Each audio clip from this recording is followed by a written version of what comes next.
So what is feedback? Feedback is information.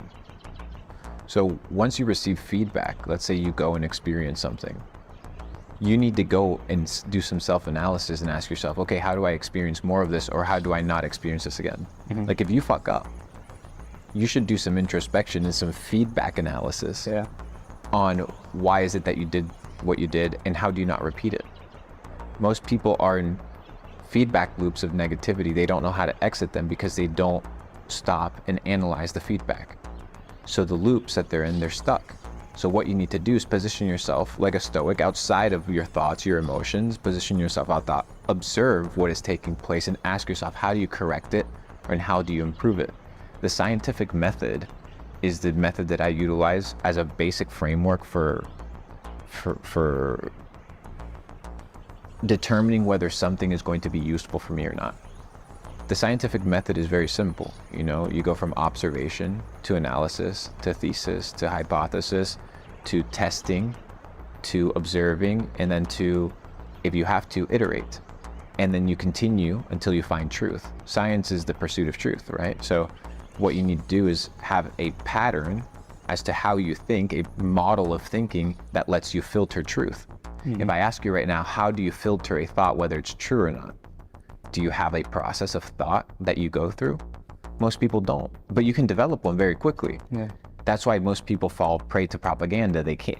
That's why when you tell people, hey, you know, COVID was obvious. It was a scam. Well, how did you know? Well, the patterns were there. You just did not have the wherewithal to observe them, but they were there. I'm not alone. Hundreds of millions of people observed the same thing that I observed, but you didn't. Why? And this is the pattern recognition that determines whether you have the ability to freely think or not. And these molds, these filters, are going to help you determine whether you have the ability to find truth or whether you're going to be stuck in some matrix feedback loop that somebody's told you about. Do you think we're all connected by thought?